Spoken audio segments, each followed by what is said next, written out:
Radha करावचित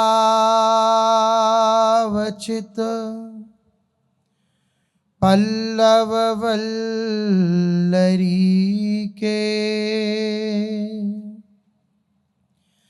Radha पदांक Wilson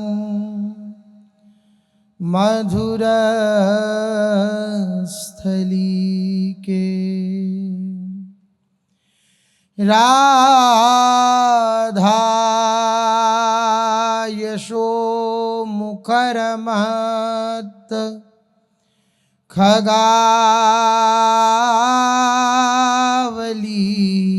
के,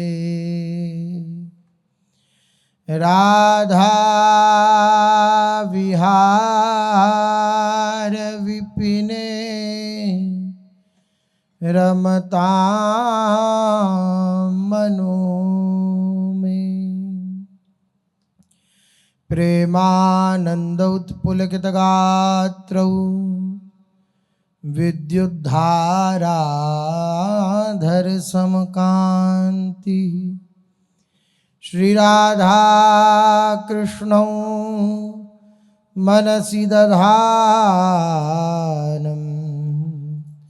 वन्देऽहं श्रीहितहरिवंशं, वन्देऽहं श्रीहितहरिवंशम्। राधा राधा राधा राधा राधा राधा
महाप्रभु श्री हरिवंश चंद्र जी महाराज की, श्री सद्गुरुदेव भगवान की जय।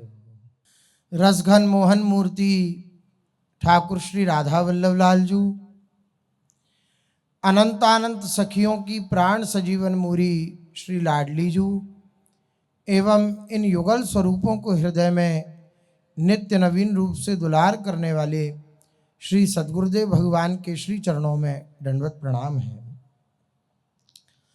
भगवान का वचन है, को एक पाव भगति जिन मोरी। करोड़ों करोड़ों उपासकों में से साधारण मनुष्य की बात नहीं हो रही, करोड़ों करोड़ों उपासकों में से कोई एक मेरी निष्काम भक्ति प्राप्त करता है। कैसी भक्ति? जो भक्ति भगवान को वश में कर लेती है। श्री नारद जी महाराज ने भक्ति ज्ञान वैराग्य का जो भागवत के महात्म्य में प्रसंग आता है, नारद जी महाराज ने भक्ति महारानी से कहा है, अरे भक्ति देवी तुम क्यों कष्ट पाती हो? क्यों किसी प्रकार का क्लेश अपने हृदय में धारण करती हो? भगवान भक्त्या तुष्यति केवलम नच गुणई भक्ति प्रियो माधव। भगवान गुणों से नहीं रीझते, भक्ति से रीझ जाते हैं। भक्ति से बहुत जल्दी रीझ जाते हो। कैसी भक्ति से? निष्काम भक्ति से, अहेतुकी त्वयी। भगवान की अहेतुकी भक्ति, निष्काम भक्ति। सवै पुंसाम परो धर्मो यदो भक्ति रदोक्षजे अहेतुक्य प्रतिहता ययात्मा संप्रसीदति। जिससे भगवान प्रसन्न हो जाते हैं। अहेतुकी भक्ति, ऐसी भक्ति जिसमें भगवान खिंचे चले आए, रुक ना पाए, वो होती है निष्काम भक्ति। और उसके लिए भगवान कह रहे हैं कोई एक पाव। ऐसा नहीं है कि सब पा जाते हैं उसे, नहीं, कोई एक पाव। जो कहो हरिवंश रस बिरलो समुझन हार, एक दोई जो पाइए खोजिए सब संसार। आश्चर्य है, इस बात पर हम दृष्टि नहीं डालते। सारे संसार को अगर खोजा जाए तो एक या दो प्राप्त होंगे जो हरिवंश रस को समझने वाले होंगे, इस प्रेम रस को समझने वाले होंगे, इस निष्काम भक्ति को समझने वाले होंगे। कारण क्या है? अपनी मानसिकता इतनी अपने ऊपर हावी रहती है कि हम सूधो चले आपने धर्म रसिकन सो प्रीतम का इस बात को धारण नहीं कर पाते। ये सबसे बड़ी कमी है। अपने मार्ग पर सीधा चलना हम जानते ही नहीं है, अपने लक्ष्य को हम प्राप्त करना जानते ही नहीं है, अपने लक्ष्य के लिए दृढ़ लालसा ही नहीं है। क्यों नहीं है? पायो रतन चीनो नहीं दीनो करते डार, यह है माया श्री कृष्ण की, मोयो सब संसार। भगवान की ऐसी विचित्र माया है कि वो एक ना एक पासा ऐसा फेंकती है ना कि अच्छा तुम यहां से भी निकल गए तो लो, आपकी ऐसा पासा फेंकूंगी कि तुम अपना कल्याण कर ही नहीं पाओगे। तो दुश्मनी है क्या माया देवी की? क्या हमसे दुश्मनी है? भगवान की है और हम भी भगवान के हैं, तो आपस में डाह है क्या? नहीं नहीं, डाह नहीं है। हम माया से प्रियता करने लगे। एक भाव तो ये है कि जिसके ज़्यादा फॉलोअर्स हों और वो कम होने लग जाएं तो उसको घबराहट होती है कि नहीं होती है? तो बस माया को लगता है कि बताओ हमारा एक साथी चला गया, हमारा एक सहयोगी जिसको हमने अपने वश में कर रखा था, हमारा एक दास हमसे विमुख हो रहा है, तो उसे बेचैनी होती है, तो वो बाधा उत्पन्न करती है, नहीं मिलने देंगी भगवान से। और दूसरी बात, भगवान की प्रिया है माया। ये माया जो है भगवान की प्रिया है। तो कोई भी ऐसे व्यक्ति को भगवान के नजदीक नहीं जाने देना चाहती जो भगवान के योग्य ना हो। भगवान के लिए योग्यता क्या? भगवान से अपनापन। वो बार बार चेक करती है कि अब ये पासा फेंका किसकी तरफ? मैं अपने हरि गुरु की तरफ। अच्छा ठीक है, तुम इसमें पास। अब अगली बात, अब ऐसा करती हूं मैं, उधर से ही प्रतिकूलता देती हूं, हरि गुरु की तरफ से ही। अब बताओ, जिससे तुम प्यार करते थे उसी की तरफ से प्रतिकूलता मिलने जाए, अब किसकी तरफ? तब भी मैं उन्हीं की तरफ से। तो फिर माया प्रणाम कर देती है। माया फिर उस उपासक को प्रणाम कर लेती है। शुभ अशुभ दुर्ग विध्वंसी बल तब जयति जयति जग उच्चरे। ये सारा जगत उसकी जय जयकार करता है, जो हर परिस्थिति में भगवान को चुनता है। हम छोटी छोटी परिस्थिति में प्रभु को छोड़ना जानते हैं, हर परिस्थिति में भगवान को चुनते हैं कि हम परिस्थिति को चुनते हैं, भगवान को नहीं चुनते। हर परिस्थिति में भगवान को जो चुन रहा है, मेरे तो गिरधर गोपाल दूसरों ना कोई। ये दूसरों ना कोई, ये सबसे संबंध हटा रहा है। ना मेरे जीवन में अनुकूलता से मेरा कोई संबंध है, ना प्रतिकूलता से कोई संबंध है, ना हानि से कोई संबंध है, ना लाभ से कोई संबंध है, ना सुख से कोई संबंध है, ना दुख से कोई संबंध है। बोले फिर किससे संबंध है तुम्हारा? मेरा केवल प्रभु से संबंध है। श्याम प्यारे से जिसका संबंध है उसको हर घड़ी आनंद ही आनंद है। बचपन में गाते थे, श्याम प्यारे से जिसका संबंध है उसको हर घड़ी आनंद ही आनंद है। कोई ऐसी घड़ी नहीं है जो उसके हृदय के आनंद को चुरा ले। नहीं, हर क्षण आनंद है। आनंद प्राप्त भी करना चाहते हैं, लेकिन अपने मन बुद्धि के आश्रय को भी छोड़ना नहीं चाहते। और मन बुद्धि का आश्रय जब तक पकड़ रखा है, तब तक सच्चा भगवद आश्रय प्रकट नहीं होता। ये आज हम चाहे आज समझ लें, या वर्षों बाद समझें, या कल्पों बाद समझें, जब तक मन बुद्धि का आश्रय छोड़ करके भागवत और भगवत जनों की शरणागति स्वीकार नहीं होगी, तब तक बात नहीं बनेगी। ये मन बुद्धि ही अनंत जन्मों से हमें भटकाते चले आए हैं। जिस बुद्धि पर हम इतना गर्व करते हैं ना, कि हमारी बुद्धि बहुत विवेकवान है, हम बहुत जानकार हैं, हम बहुत कुछ जानते हैं, हमने भी शास्त्र पढ़े हैं, यही बुद्धि हमें अनंत जन्मों से बिलक करती आई हरि गुरु से। और यही कार्य अब कर रही है वह।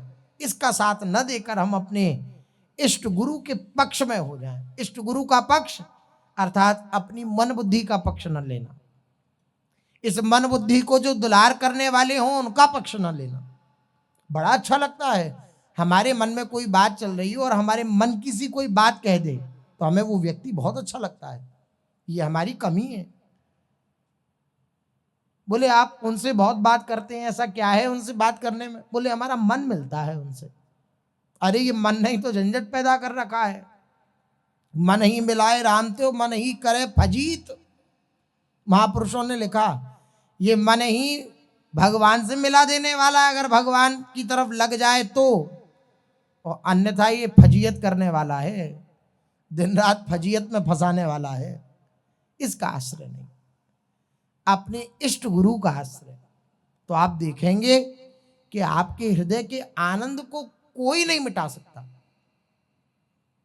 अगर इस निरानंद को प्राप्त होने वाली, इस दुख को प्राप्त कराने वाली वस्तुओं का ही आश्रय लेते रहेंगे तो उस वस्तु का प्रभाव पड़ेगा ही पड़ेगा। आपके हृदय को क्लेश भोगना ही पड़ेगा।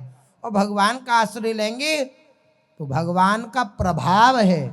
भगवान आनंद स्वरूप है ना, सत स्वरूप है ना, चिद स्वरूप है ना, सबके प्रकाशक हैं श्री भगवान। तो उनका आश्रय लिया जाएगा तो उनका प्रभाव पड़ेगा। अब हमें आनंद चाहिए तो किसका आश्रय लेना है? आनंद घन प्रभु का आश्रय लेना है। आनंद स्वरूप प्रभु का आश्रय लेना, इस मन बुद्धि का नहीं लेना। ये जड़ है, आपकी सत्ता से ये बलवान है, इस बात को समझिए। हम इसके द्वारा जीवित नहीं है, ये हमारे द्वारा जीवित है।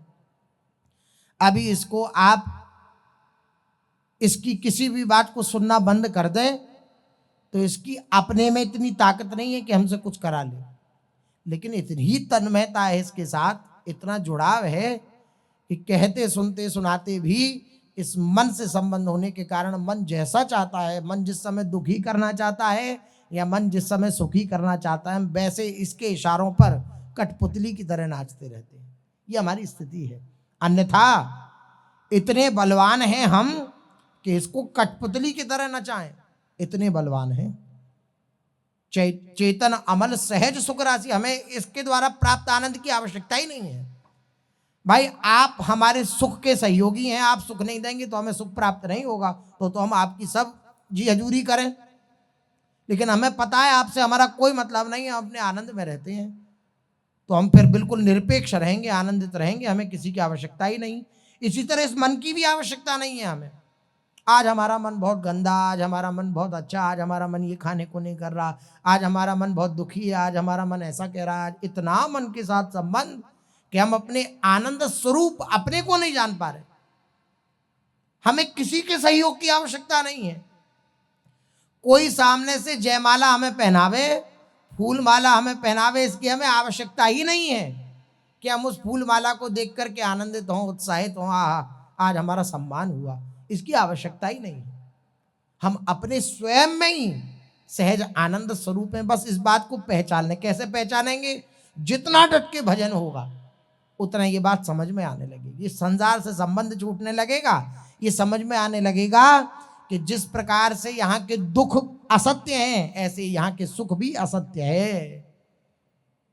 इस असत्य का मैं आश्रय लूंगा तो मैं इस असत्य में फंसकर ही असत्य सुख दुख को प्राप्त करता रहूंगा। और अगर सत्य स्वरूप भगवान का आश्रय लूंगा तो सत्य सच्चिदानंद स्वरूप भगवान का आश्रय लेने के परिणाम स्वरूप मुझे आनंद का अनुभव होगा। आनंद का अनुभव ये भी दूसरे नंबर की बात है, हम आनंद स्वरूप हैं। कैसी विलक्षण बात है। इसी बात को कबीरदास जी हंसते हुए कहते हैं, पानी में मीन प्यासी वो सुन सुन आवे हासी। पानी में रह रही है मीन मछली, लेकिन वहां भी प्यासी है। कबीरदास जी कहते हैं मुझे बड़ी हंसी आती है। आनंद सिंधु मध्य तब वासा, आनंद सिंधु के मध्य में वास करने वाले इस जड़ प्रकृति का आश्रय लेने के कारण तब ते जीव भयो दुखारी। तब से जीव दुखारी हो गया। कब से? जब से इस जड़ प्रकृति का आश्रय ले लिया। नहीं, भगवान का आश्रय ये लेना अत्यंत कठिन है। भगवान का आश्रय लेना, भगवान की निष्काम भक्ति करना, ये अत्यंत कठिन है। इसलिए भगवान कह रहे हैं कोई एक भगति जिम मोरी, कोई एक मेरी भक्ति को प्राप्त कर पाता है। कौन सा कोई एक? जो अपने को पूर्ण अस्तित्व विहीन कर दिया है, वह कोई एक। अच्छा, अब उस अस्तित्व को मिटा कौन सकता है? भजन मिटा सकता है? हाँ, मिटा सकता है। लेकिन कब? जब वो महापुरुषों के आश्रय को स्वीकार करके किया जाए। वरना एक उपासक का एकांतिक भजन भी उसे अहंकार में डाल सकता है। मैं इतना बड़ा भजनानंदी, मैं इतना बड़ा तपस्वी, मेरे अंदर देखो कितना बड़ा ये महात्माओं के जैसा गुण है, ये उसके हृदय में आने लगेगा। लेकिन जो महापुरुषों का आश्रय लेकर के भजन करेगा उसको लाभ प्राप्त होगा। दंडकारण्य में अनेक ऋषि थे जो बड़े बड़े तपस्वी थे, और ये जानते थे कि हम इतने बड़े तपस्वी, हमारी जटाएं जो है यज्ञ कर करके धूमिल हो गई, तपस्या कर करके हमने इतनी जटाओं को बढ़ाया है और ये किया है वो किया है। और जो भक्ता हैं श्री शबरी जी, उनके प्रति उनका द्वेष भाव है, डाह है, ईर्ष्या है। कैसा भजन जो इन सब द्वंद्वों को ना मिटा पाए, ईर्ष्या द्वेष आदि को ना मिटा पाए, तो कैसा भजन। लेकिन देखिए, भगवत प्राप्त महापुरुषों के संग के प्रभाव से, उनके आश्रय में रहकर उनकी आज्ञा से भजन किया शबरी जी ने, तो उनको भगवान की प्राप्ति हुई, उनको भगवान मिल गए। महापुरुषों के आश्रय में रहकर जो भजन करता है उसका अस्तित्व विलीन हो जाता है। अच्छा, अब महापुरुषों का तो संग हो, लेकिन मन बुद्धि का भी प्रयोग होता रहे तो भी लाभ प्राप्त नहीं होगा। ऐसा नहीं कहना चाहिए था, ऐसा तो करना चाहिए था, ये नहीं करना चाहिए था। गुरु जी को ऐसा तो नहीं, गुरु जी कुछ जानते नहीं है, अरे हम समझाएंगे उन्हें, वो समझते नहीं है। अरे जो सबको समझाते हैं हम उन्हें समझाएंगे, हम इतने बड़े समझदार हो गए। ये मन बुद्धि का प्रयोग, ये मन बुद्धि की अटकलें, ये महापुरुषों का भी लाभ नहीं लेने देती हमें। महापुरुषों का समागम ये अत्यंत दुर्लभ है, अत्यंत दुर्लभ, अत्यंत दुर्लभ। भगवान का मिलना जाना भी सरल है, लेकिन महापुरुषों का मिलना बहुत कठिन है। भगवत प्राप्त महापुरुषों का वासुदेव सर्वमिति स महात्मा सुदुर्लभ सुदुर्लभ तत्रापि वैकुंठ प्रिय दर्शने। भागवत में कह रहे हैं कि जो वैकुंठ प्रिय, भगवान के जो प्रिय जन हैं, प्रिय पार्षद हैं, अर्थात भगवान के जो निज जन हैं, उनका मिलना भी अत्यंत कठिन है, अत्यंत कठिन है, अत्यंत दुर्लभ। दुर्लभो मानुषो देहो देहिनाम क्षण भंगुरः तत्रापि दुर्लभम मन्ये वैकुंठ प्रिय दर्शनम। तत्रापि दुर्लभम मन्ये, अत्यंत दुर्लभ है महापुरुषों का संग। और वो दुर्लभ संग प्राप्त हो गया हरि गुरु की कृपा से। श्री प्रियालाल रीझ गए, अपने रसिकों का संग प्राप्त करा दिया। लेकिन वह दुर्लभ संयोग प्राप्त होने के बाद भी जे आगे के दाजे गए भजी पानी में, और फिर पानी में आग लगे तो का कीजिए, ऐसी स्थिति है। पीछे भी निवेदन किया था, आज भी पुनः निवेदन कर रहे हैं। हम स्वयं के लिए स्वार्थी नहीं बन पा रहे। अपने परमार्थ को हम चुटकियों में गंवा बैठते हैं, चुटकियों में, बातों बातों में। हमें बिल्कुल इस बात का भय नहीं लगता कि जिस लक्ष्य को प्राप्त करने के लिए हमने सब कुछ परित्याग किया, भगवान ने कराया अपनी कृपा से, वे लक्ष्य हमें प्राप्त नहीं होगा और हमसे ये त्रुटि बनती रहेगी, इस बात का हमारे जीवन में भय नहीं होता। यही भगवान की माया है।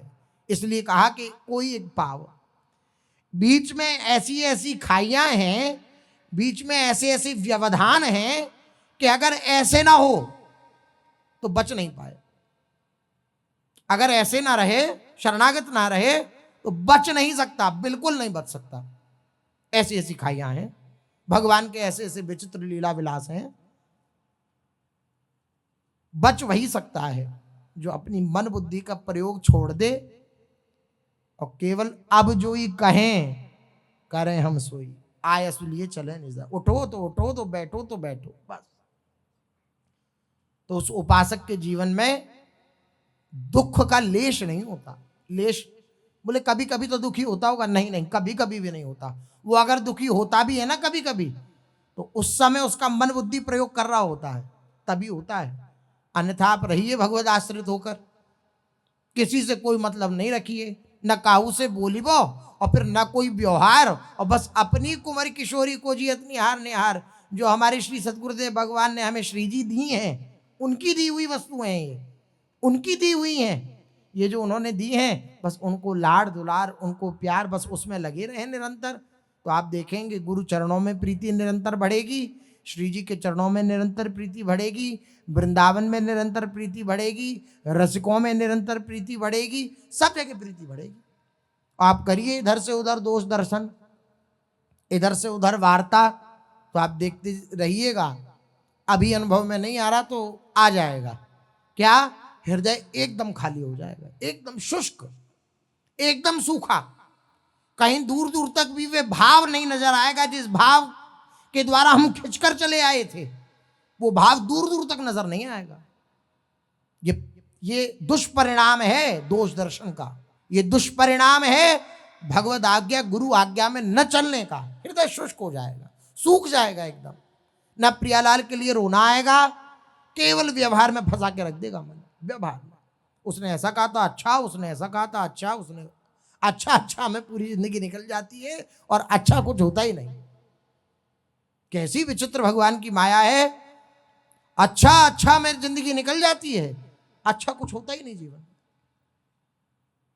और जिसके जीवन में अच्छा होता है ना, वो है रहिए ध्रुव मौन, वो मौन हो जाता है। निरख निरखी रसमाधुरी है रहिए ध्रुव मौन। निरख निरख के प्रियालाल की उस दिव्य छटा को आनंद मग्न रहता है और मौन हो जाता है, अंदर से भी और बाहर से भी, दोनों तरीके से। नहीं हमें किसी का संग करना, नहीं किसी से बोलना, नहीं किसी से बात करनी। बस आप देखिए दिन प्रतिदिन, दिन दूनी रात चौगनी तरक्की होगी भगवत मार्ग में, अगर ऐसा जीवन बन जाए। निरपेक्ष, नहीं किसी से मतलब, केवल अपने गुरुजी से मतलब और अपने से मतलब, बस। मेरे और गुरुदेव के बीच में कोई नहीं है, ना मेरा मन है, ना मेरी बुद्धि है, ना कुछ है। केवल मेरे और गुरुदेव के बीच में गुरु आज्ञा है, बस, और कुछ नहीं। तो इस प्रकार से चलना अत्यंत कठिन है। अब ऐसे चलने के लिए तो पूरा मरना पड़ेगा, अपने को मिटाना पड़ेगा, राख बनाना पड़ेगा, उस राख को भी उड़ाना पड़ेगा, ऐसी स्थिति लानी पड़ेगी। और ये लाना अत्यंत कठिन है, क्योंकि मन मरना नहीं चाहता। इसलिए बहुत जन्म जन्मांतर भी यत्न करने के बाद भी उस परम लक्ष्य को प्राप्त नहीं किया जा पाता। उसका कारण केवल यही है, मन बुद्धि का प्रयोग। इस मन बुद्धि को हम समर्पित नहीं करते, इसका प्रयोग करते हैं। कहते हैं हमने समर्पित कर दिया, मन भी तेरा, धन भी तेरा, तन भी तेरा, मेरा कुछ नहीं, सब आपका है। लेकिन जब कोई आती है परिस्थिति, तो इन्हीं का प्रयोग हम करते हैं। दी हुई वस्तु का हमें प्रयोग नहीं करना चाहिए, लेकिन हम उन्हीं का प्रयोग करते हैं। ये प्रयोग ही सबसे बड़ी घातक वस्तु है, यही सबसे बड़ी घातक वस्तु है। अब पूर्ण समर्पण की चर्चा चल रही है, उसमें शरणागति के साधनों में जो 12वां साधन कह रहे हैं, वे यही कह रहे हैं, प्रभु के यथार्थ शरण प्राप्त, शरण का मर्म समझने वाले महापुरुषों का संग करना, महापुरुषों का संग करना। लेकिन महापुरुषों का संग कैसे? अमानी होकर। मान की लालसा रहेगी महापुरुषों से भी सम्मान की आकांक्षा रहेगी कि मेरे अनुकूल वह रहें, तो फिर हमारा पतन हो जाएगा। सचिव, देखिए 3 जने जो हैं, ये 3 जने जब हमारे प्रिय बात करने लगे तो समझना चाहिए पतन हो जाएगा हमारा। सचिव, वैद्य, गुरु 3 जो प्रिय बोलई भय आस, राज धर्म कर वेग ही होए नाश। इस प्रकार से गोस्वामी जी ने लिखा है। कह रहे सचिव, वैद्य, गुरु, राज धर्म तन 3 को वेग हो वही नाश। ये सचिव, अगर राजा का सचिव उसकी हाँ में हाँ मिलाता रहे, राजा कहे ऐसे से ऐसा कर लो, ऐसे से ऐसा कर लो, तो वो उसको सलाह ना दे करके उसके मुंह मियाँ मिट्ठू बन जाए। भाई मैं तो वही कहूंगा राजा से कि मेरा जो है जो पोस्ट है वो थोड़ा बढ़े, मैं तरक्की को प्राप्त हूं। मैं ये नहीं देखूंगा राजा को हानि होगी या लाभ होगी, मैं तो बस अपना स्वार्थ देखूंगा और बस जो वो कहेगा ना बस उसकी हाँ में हाँ मिला दूंगा। तो फिर क्या होगा, बहुत जल्दी राज्य का नाश हो जाएगा, राजा का नाश हो जाएगा। सचिव अगर मीठा मीठा बोलने लग जाए तो राजा का नाश हो जाएगा। और वैद्य, आप डॉक्टर के पास गए, डॉक्टर से कहा कि हमें ये बीमारी है, और डॉक्टर आपसे मीठा मीठा बोले, डॉक्टर का ये मत खाना, आप कहो नहीं नहीं ये चीज तो मुझे बहुत प्रिय है, मैं बिना इसके नहीं रह सकता। डॉक्टर के हाँ हाँ खा लिया करो, कोई बात नहीं, केवल इस बात को सुनने के लिए कि लोग कहेंगे कि देखो कितना बढ़िया डॉक्टर है, हम उनकी हाँ में हाँ मिला लें। डॉक्टर अगर ऐसा करने लगे, वैद्य अगर ऐसा करने लगे, तो फिर मरीज जिंदा बचेगा कि नहीं बचेगा? नहीं बचेगा। वो मीठा मीठा बोलने लग जाए तो फिर रोग के द्वारा शरीर नष्ट हो सकता है। और गुरु, अगर गुरु हमारी हाँ में हाँ मिला दें, महाराज जी ऐसा कर लें, हाँ हाँ कर लो, ऐसा कर लें, ऐसा, उनकी अपनी रुचि चले ही नहीं, तो फिर शिष्य का बहुत जल्दी पतन हो जाता है, निश्चित हो जाता है। अमानी रहकर गुरुजनों का संग करना, अपनी किसी प्रकार की कोई भी बात मनवाने की चेष्टा ना करना। ऐसा क्यों कहा, आपको ऐसा नहीं कहना चाहिए था, या हम आपके कहा नहीं मानेंगे, हम ऐसा करेंगे, यही बात जो है हमें भगवत मार्ग से विमुख कर देगी, भगवान से विमुख कर देगी। नहीं, इस बात को आज नहीं तो कल लाना ही पड़ेगा, और इस बात को लाना बहुत कठिन है, बहुत कठिन। इतना कठिन है कि जैसे किसी से उसकी प्रिय वस्तु छीनी जाए ना, तो उसको जैसा कष्ट होता है, ऐसा इस मन बुद्धि की बात को पीछे करके गुरुजनों की बात को हृदय में धारण करने में कष्ट होता है, ऐसा कष्ट होता है। पीछे एक बार कहा था, बड़ा विचित्र है मन की स्थिति। गुरुजनों की आज्ञा हो जाए अमुक समय में चतुरासी जी का पाठ किया करो, उस समय मन कहेगा नहीं नहीं राधा सुधा निधि जी बहुत अच्छी है, उसका पाठ करेंगे। चतुरासी जी नहीं करने देगा, राधा सुधा निधि होने लगे, नहीं 42 लीला बहुत अच्छी है, उसे करेंगे।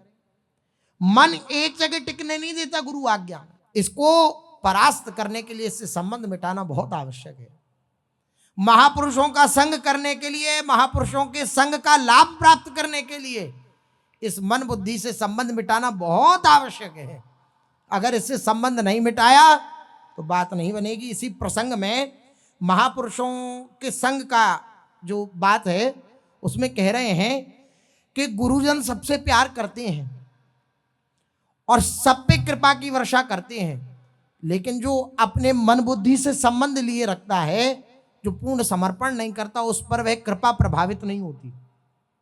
लिख रहा है, महापुरुषों की वाणी है, जैसे वर्षा का जल यथा स्थान ग्रहण करने के लिए किसान खेत को भलीभांति तैयार रखता है, वैसे बहुत ध्यान देकर सुनेंगे, बहुत काम की बात है, वैसे ही हृदय रूपी खेत को संत वचन रूपी अमृत धारा के ग्रहण करने के लिए शुद्ध करने के तैयार रखते हैं। वैसे ही हृदय रूपी खेत को संत वचन रूपी अमृत धारा के ग्रहण करने के लिए शुद्ध करके तैयार रखते हैं। सत्संग के द्वारा हृदय शुद्ध होता है ताकि संतों के वचनों को हम धारण कर सकें। ग्राहक अगर भाव शून्य, विकारी और पूर्ण विश्वास रहित हृदय में शक्ति का संचार सहज में नहीं होता। भाव शून्य, विकारी और पूर्ण विश्वास रहित हृदय में शक्ति का संचार सहज में नहीं होता।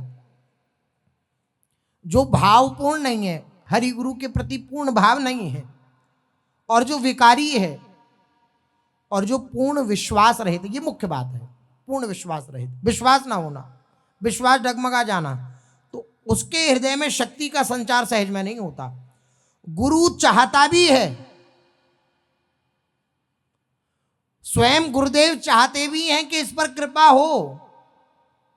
गुरु चाहता भी है और शक्ति का प्रयोग भी करता है, परंतु यदि शिष्य का हृदय उसे ग्रहण नहीं करता तो वो शक्ति आती है और बार बार आकर के वहां से प्रतिहत होकर लौट जाती है।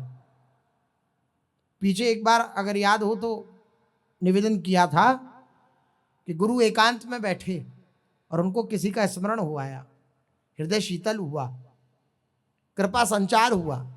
अब अगर वो समर्पित नहीं है तो वो कृपा गई तो, लेकिन वह टिकेगी नहीं, आ जाएगी, वापस आ जाएगी। समर्पित शिष्य जो होता है, जो समर्पण कर लेता है, समर्पण का अर्थ यही होता है अपनी मन बुद्धि को न लगाना। जो समर्पण कर लेता है उसके जीवन में महापुरुषों के द्वारा प्रदत्त उस शक्ति का संचार होता है। देखिए, महापुरुषों की वाणी का प्रमाण है, गुरु चाहता भी है और शक्ति का प्रयोग भी करता है, ये सुधर जाए, इसकी बुद्धि सुधर जाए। परंतु यदि शिष्य का पूर्ण विश्वास नहीं है, बेकारी है, भाव शून्य जो है, और जो विश्वास रहित उपासक है, उसके हृदय को वो शक्ति ग्रहण नहीं कर पाती, और वो शक्ति बार बार जाती है और लौट करके आ जाती है, फिर वहीं मिल जाती है जहां से आई थी। आधार की योग्यता से ही शक्ति का ग्रहण हो सकता है। नींव मजबूत ना हो तो बिल्डिंग खड़ी नहीं हो सकती, नींव मजबूत होनी चाहिए। आधार की योग्यता से ही शक्ति ग्रहण हो सकती है, कृपा को ग्रहण किया जा सकता है। आधार क्या? दृढ़ विश्वास। इसलिए गुरु में श्रद्धा करके उनकी सेवा में लगे रहने की विधि है। परीक्षा के लिए, कौतूहल निवृत्ति के लिए या मनोरंजन के लिए जो लोग महापुरुषों का आश्रय ग्रहण करते हैं, उन्हें बहुत ही कम लाभ प्राप्त होता है। बहुत कम लाभ क्या कि उस समय का जो समय अवधि है, वह समय अवधि उनकी पवित्र गई, बस इतना ही लाभ होता है। जो आंशिक लाभ होना चाहिए, जो सही में लाभ प्राप्त होना चाहिए, वह लाभ प्राप्त नहीं होता। सदगुरु की परीक्षा साधारण मनुष्य अपनी विद्या, बुद्धि या योग्यता से कदापि नहीं कर सकता। भाई, किसी की बात पर तो विश्वास करना पड़ेगा। ये महापुरुषों की वाणी है, परम पूज्य श्री हनुमान प्रसाद पोद्दार जी की वाणी है। इस वाणी का नाम है पूर्ण समर्पण, पृष्ठ संख्या 31। सदगुरु की परीक्षा साधारण मनुष्य अपनी विद्या, कि मैं बहुत विद्वान हूं, मैं बहुत जानकार हूं, मैं सब जानता हूं, और अपनी बुद्धि या योग्यता से कदापि नहीं कर सकता। क्योंकि उस मनुष्य की विद्या, बुद्धि और योग्यता गुरुदेव के गुणों तथा शक्तियों की छाया को भी छूने की योग्यता नहीं रखती। उस साधारण मनुष्य की योग्यता, उसकी बुद्धि गुरुदेव की छाया को भी छूने का साहस नहीं रख सकती। इतनी भी योग्यता नहीं है। गुरु को समझने की बात दूर रही, गुरु की छाया को भी समझ ले, इतनी भी योग्यता नहीं है हमारी मन बुद्धि में। और हम समझना चाहते हैं अपनी बुद्धि के द्वारा, हम सही गलत का निर्णय कर लेते हैं अपनी बुद्धि के द्वारा। ऐसी हालत में श्रद्धायुक्त सच्ची जिज्ञासा ही लाभदायक होती है। वही अगर श्रद्धायुक्त हो जाए और सच्ची लगन के साथ गुरु का आश्रय ग्रहण करे, तो गुरुदेव जना देते हैं कि देख मैं ये हूं। स्वयं हम नहीं जान सकते, वो जना देते हैं, देख मैं ये हूं, देख मुझे, देख मैं क्या हूं। जो पुरुष गुरु में दोष देखता है, ध्यान देकर सुने, जो पुरुष गुरु में दोष देखता है या उनके कार्यों को अपनी कसौटी पर कसकर उनके अच्छे बुरे की मीमांसा करता है कि ये अच्छा है, ये बुरा है, ऐसी मीमांसा करता है, ये तो नहीं होना चाहिए था और ये होना चाहिए था, ऐसा जो करता है वे प्रायः कोरा ही रह जाता है। प्रेम रंग उस पर नहीं चढ़ता, वे कोरा ही रह जाता है। उसको लाभ प्राप्त नहीं होता महापुरुषों की शरणागति का। वो सोचता भले ही हो कि मैं सही मार्ग पर चल रहा हूं और मैं बहुत बड़ा विद्वान हूं और मैं ऐसा और मैं वैसा, लेकिन महापुरुषों का निर्णय है, इनकी बात भगवान भी नहीं काट सकते। उन्हीं महापुरुषों के वचन हैं, वह उपासक जो गुरु में दोष दृष्टि रखता है, देखता है दोष, और उनके कार्यों को अपनी कसौटी पर कसकर उनके अच्छे बुरे होने की मीमांसा किया करता है, वे प्रायः कोरा ही रह जाता है। भगवान की शरण ग्रहण करने पर भगवान स्वयं सच्ची जिज्ञासु के लिए सदगुरु की शरण कर देते हैं, जो शिष्य के समस्त ज्ञान को हरने में समर्थ होता है।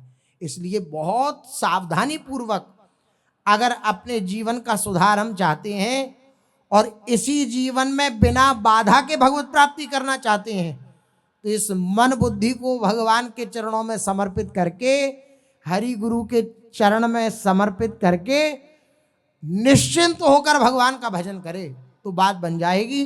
अन्यथा भगवान की माया के विविध प्रपंच हैं, उनमें फंसकर बहुतों को नुकसान हो जाता है, जो लाभ प्राप्त होना चाहिए वो नहीं होता। अब जो प्रसंग आएगा श्री चैतन्य महाप्रभु के चरित्र में, श्री नित्यानंद प्रभु का वे यही है। नित्यानंद प्रभु की जो वेशभूषा थी बड़ी विचित्र थी। अच्छा, महापुरुषों के हृदय को कोई नहीं जान सकता, महापुरुष जनाना चाहे तो जाने वरना नहीं। और प्रायः जैसे पूज्य सदगुरुदेव भगवान उदाहरण देते हैं, भक्तमाल का उदाहरण है कि जैसे माँ सुंदर स्नान कराए और सुंदर स्नान करा के उपटन लगा करके वो बढ़िया स्नान धो पहुँच के और बढ़िया कपड़ा पहना के पाउडर वाउडर लगा के सब बढ़िया बालक को तैयार करे और फिर माथे पे काला टीका लगा दे। बोले इतना तुमने सुंदर सजाया और फिर माथे पे काला टीका क्यों? बोले इसलिए नजर न लग जाए। ऐसे भगवान अपने जो जन होते हैं, भक्त जन, ऐसे कांटों की बाड़ी रखते हैं उनके आसपास में कि कोई भी महापुरुषों तक पहुंच ना पाए, उनके हृदय तक, दुर्गम। बोली ये क्या बात हुई भगवान, आप तो कहते हो कि भगवान हमसे ज्यादा व्याकुल हैं मिलने के लिए, फिर वो ऐसा क्यों करते हैं? वे देखते हैं हमारे हृदय की आकांक्षा को कि कहीं कुछ लेश तो नहीं रह गया, संसार के प्रति आसक्ति तो नहीं रहेगी। जो आसक्ति रहित होता है वही नजदीक चला जाता है गुरुजनों के। कांटों की बाड़ी रखते हैं और फिर देखते हैं कि इसको पार कर पाता है या नहीं। वही कृपा करके वे योग्यता भी प्रदान करते हैं यद्यपि, लेकिन वे कांटों की बाड़ी जरूर रखते हैं। उन कांटों की बाड़ी को ना देखकर केवल जो पुष्पों की सुगंध का आनंद लेता है वे बगीचे का आनंद ले सकता है, वरना नहीं ले सकता। भगवान ऐसी लीला रखते हैं। पीछे महाप्रभु जी का प्रसंग सुना, कैसे जो 3 भाई थे ये माधवी आदि, इन पर कैसे भगवान श्री चैतन्य महाप्रभु ने कृपा करी। इधर नित्यानंद प्रभु गौड़ देश में विराजमान है, नवद्वीप में विराजमान है। शची माता के निकट गए, शची माता ने बहुत दुलार किया, यद्यपि बहुत रुदन भी किया कि निमाई नहीं आया। तो निमाई की आकांक्षा को हृदय में धारण करके उनकी स्मृति में बहुत रुदन किया शची माता ने, लेकिन इस बात से तसल्ली हुई कि वह नहीं तो तुम तो हो, अब तुम यहीं रह करके खूब कीर्तन करो और भगवान नाम का प्रचार करो। अब मैं विश्वरूप और निमाई के सन्यास का सभी दुख भूल गई हूं, क्योंकि तुम मेरे निकट आ गए हो। मेरे प्यारे बेटा, अब तुम यहीं मेरे पास रहकर संकीर्तन का प्रचार करो और भक्तों के साथ कीर्तन करो। मैं सदा तुझे अपनी आंखों के सामने देखकर सुखी बनी रहूंगी। ऐसा नित्यानंद प्रभु से शची माता जी ने कहा। नित्यानंद जी ने माता की आज्ञा को प्रसन्नता पूर्वक स्वीकार कर लिया और नवद्वीप में हिरण्य पंडित के घर में श्री नित्यानंद प्रभु जी विराजमान हुए। बहुत दिन हो गए हिरण्य पंडित के घर रहते रहते। अब महाप्रभु जी की जो वेशभूषा, बढ़िया सोने चांदी के आभूषण पहनना, नित्यानंद प्रभु बढ़िया बढ़िया रेशमी वस्त्र धारण करना, कीमती कीमती गहने, कीमती कीमती पात्र, सोने चांदी के पात्रों में भोजन प्रसादी पाना, ये सब लीला चालू। तो जो साधारण दृष्टि वाले होते हैं, और अधिकतर साधारण दृष्टि होती है सबकी, माइक दृष्टि, साधारण दृष्टि वाले जब ये दृश्य देखते हैं तो अच्छा, भगवान का भगत होकर और ऐसा ऐसा संसार सदा दुखी करके ही जनों को भेजता है उनके, ये सदा से रीति चली आई है। जो गया है यहां से वो इस दुखालय में दुखी होकर ही गया है, कोई कितना भी बड़ा क्यों ना हो। ये संसार दुखी करके ही भेजता, अपना स्वरूप दिखला के ही भेजता है कि देखो यहाँ किंचन मात्र भी सुख की आशा मत कर लेना, ये संसार दिखला के भेजता है। अब बड़े बड़े गहने, बड़े बड़े आभूषण तो सबकी दृष्टि, डाकुओं की भी दृष्टि पड़ गई कि इन पे तो खूब गहने और सब वस्त्र आभूषण है, तो खूब हमारी आमदनी हो जाएगी बढ़िया। तो नित्यानंद प्रभु नवद्वीप में भक्त प्रवर हिरण्य पंडित के घर ठहरे हुए थे।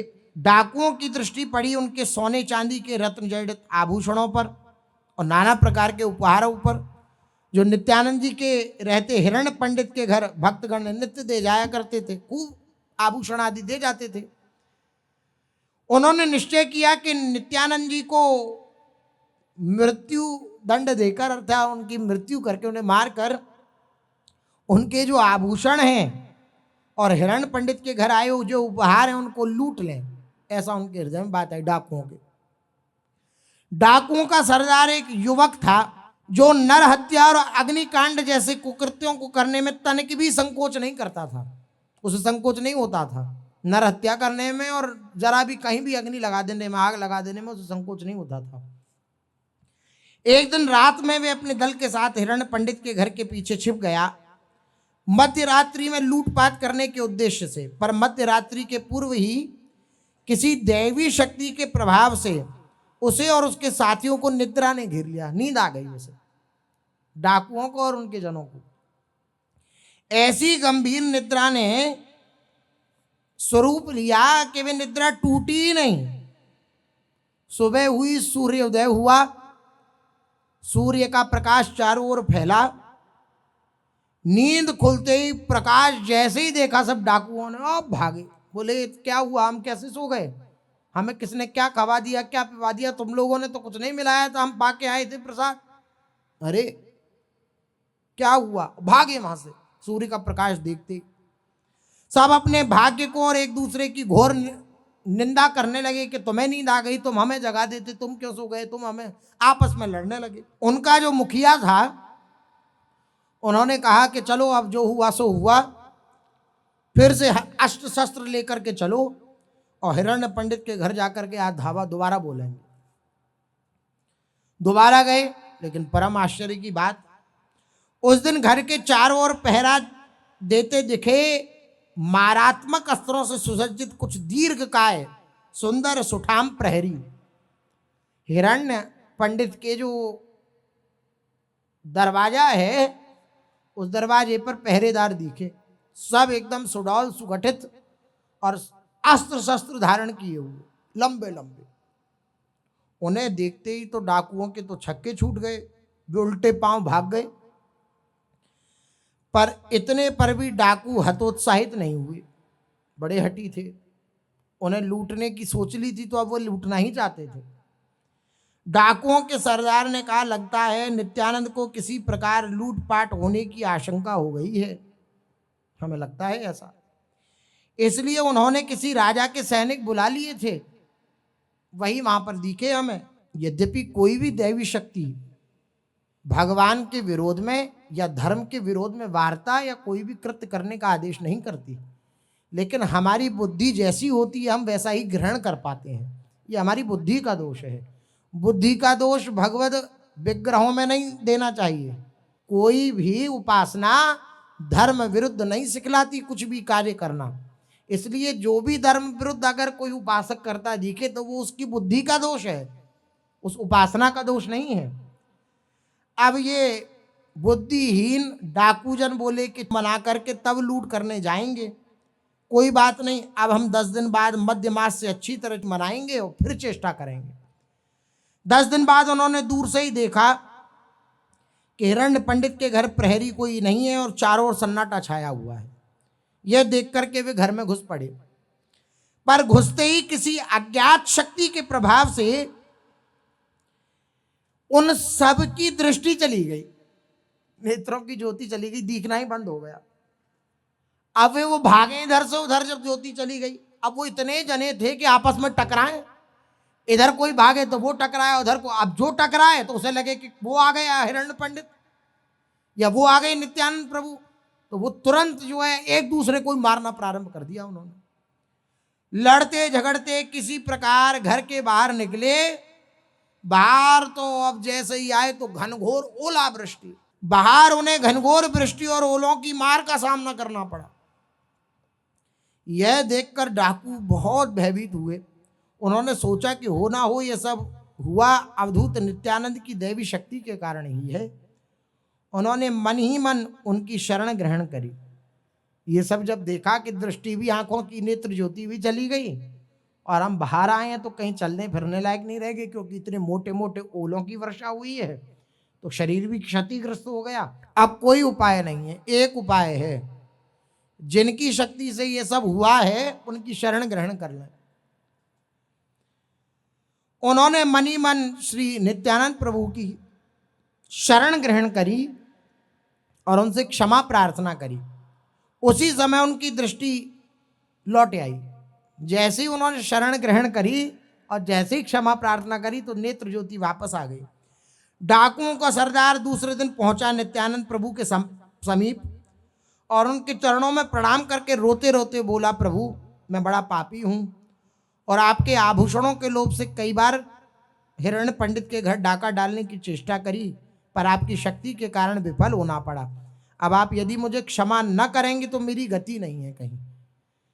आपके जैसे महापुरुष का अपराध मुझे ले डूबेगा। आप कृपामय हैं, मुझे क्षमा कर अपने चरणों में स्थान देने की कृपा करें, नहीं तो मैं ये पापी शरीर अभी नहीं रखूंगा, गंगा में डूब करके मर जाऊंगा। ऐसा उसने कह दिया, उस डाकू ने। नित्यानंद प्रभु ने जैसे ही ये बात सुनी तो अपने आसन से उठे। आसन से उठ करके महाप्रभु श्री नित्यानंद जी ने उन डाकू महाशय को अपने हृदय से लगा लिया। ऐसा केवल भगवान के जन या भगवान ही कर सकते हैं। कितना भी बड़ा कोई उद्दंड हो, लेकिन अगर कोई गले लगाना जानता है तो या तो भगवान के जन है या भगवान है, वरना दोषी को कोई स्वीकार करना नहीं चाहता भगवान के सिवा। नित्यानंद जी ने हृदय से लगाया उस डाकू को और कहा, भाई तुम्हें क्षमा नहीं करूंगा तो क्षमा करूंगा किसे? तुम्हारे ऊपर श्री कृष्ण ने कृपा करी है। 3 दिन लगातार तुमने उन श्री कृष्ण का ऐश्वर्य दर्शन किया, जिस ऐश्वर्य के प्रभाव से तुम जो करने आए थे वे न कर पाए, और तुम्हारे हृदय में ये भक्ति भावना का जागरण हुआ। इसमें मेरा कोई कृत्य नहीं है, मेरी कोई योग्यता नहीं है, श्री कृष्ण की तुम पर कृपा हुई है और ये उन्हीं का ऐश्वर्य है जिसका दर्शन तुम्हें प्राप्त हुआ। कृष्ण का ऐश्वर्य देखने का भाग्य तुम्हारे जैसे भाग्यवान व्यक्ति को छोड़ और किसे जुटता है? मैं तुम्हारे सब पाप स्वयं ग्रहण करता हूं। महाप्रभु जी का स्वभाव है श्री नित्यानंद प्रभु के अंदर। तुम्हारे अंदर अगर ये भाव है कि मैं बहुत बड़ा पापी हूं, तो मैं तुम्हारे जितने पाप हैं उनको स्वयं ग्रहण करता हूं। ऐसी उदारता होती है जब भगवान भक्त स्वरूप में प्रकट होते हैं ना, तो ऐसी उदारता होती है। आचार्य हरिवंश महाप्रभु कह रहे हैं, तिहारे आगले पाछले अपराध हरिवंश के भी। तेरे पीछे के अपराध, ये तो कई जन कहते हैं, कई महापुरुषों ने कहा कि तुम्हारे जितने भी अपराध पूर्व में हो गए उन सबको नाश कर सकता हूं मैं, और कर दिया, ऐसा कहा। लेकिन अब जो होने वाले हैं उनका ठेका श्री महाप्रभु जी ने लिया है, हरिवंश महाप्रभु ने। पिछले अपराध बाद में, आगले अपराध पहले। त्यारे आगले पाछले अपराध हरिवंश के भी मैं भोगूंगा। तुम्हारे आगे होने वाले अपराधों को और जो पीछे जो कुछ हो गया है तुम्हारे जीवन में, उस सबको मैं देखूंगा। ये आचार्य कृपा होती है, आचार्य वात्सल्य होता है। श्री महाप्रभु श्री नित्यानंद जी ने कहा कि मैं तुम्हारे सब प्राप्त स्वयं ग्रहण करता हूं, पर तुम अब से लूटपाट और नर हत्या जैसे कार्य मत करना और अपने साथियों को भी धर्म पथ पर लाने की चेष्टा करना। नित्यानंद जी ने अपने गले की माला उसे पहना करके प्रेमालिंगन प्रदान किया। उनके प्रसाद से उत्तर काल में परम भक्त के रूप में उसकी ख्याति हुई, परम भक्त के रूप में उसकी ख्याति हुई। उसके साथी भी सब परम भक्त हो गए, चोरी डकैती छोड़ सब लाख लाख हरि नाम जप करने लगे। सबने चोरी डकैती छोड़ दी, एक एक लाख नाम जप करते भगवान नाम, और श्री नित्यानंद प्रभु की महिमा का गुणगान करते। जो नित्यानंद के स्वरूप को न मानते उन्हें भी मानने को बाध्य करते कि तुम भी मानो, तुम भी देखो क्या स्वरूप है नित्यानंद जी का। डाका चुरी पर हिंसा छाड़ी अनाचार, सबे लई लेन अति साधु व्यवहार। साधु व्यवहार हो गया उनका। सबे लयन हरि नाम लक्ष लक्ष, लाख लाख भर नाम जप। और सबे हई लेन विष्णु भक्ति योगे दक्ष, और सबको वे विष्णु भक्ति में दक्ष बनाने की चेष्टा करते। जे ब्राह्मण नित्यानंद स्वरूप ना माने, तहारे लव याय से ही चोर दस युगणे। जो वो कोई भी नित्यानंद महाप्रभु के स्वरूप को नहीं मानता था, तो ये दस्युगण क्या करते, ये डाकूगण उसको उठा के ले आते, और उठा के लाके अपनी जो इनकी पहले से बनी हुई जो भी जेल आदि थी उसमें बंद कर देते, बंधन दे देते। और फिर सामने उन डाकुओं का सरदार बैठ जाता और वे उसे समझाता कि देखो हम तुम्हें बांध करके इसलिए नहीं लाए, हम तुम्हारा अनिष्ट करना चाहते हैं, हम तो तुम्हारे कल्याण के लिए तुम्हें बांध के लाए हैं। देखो मुझ जैसे पर भी नित्यानंद प्रभु ने ऐसे कृपा करी, ऐसा हुआ ऐसा हुआ। जब वो नित्यानंद प्रभु की महिमा कहता डाकू, तो जो भी जिसको बंधन जो नहीं मानते थे उनके हृदय में भी भाव संचार होता और वे भी नित्यानंद प्रभु को मानने लग जाते। ऐसी दिव्य लीला नवद्वीप में हिरण्य पंडित के घर में रहकर नित्यानंद प्रभु ने करी, डाकुओं पर भी कृपा करी। शेष चर्चा आगे। श्री राधा वल्लभ लाल की।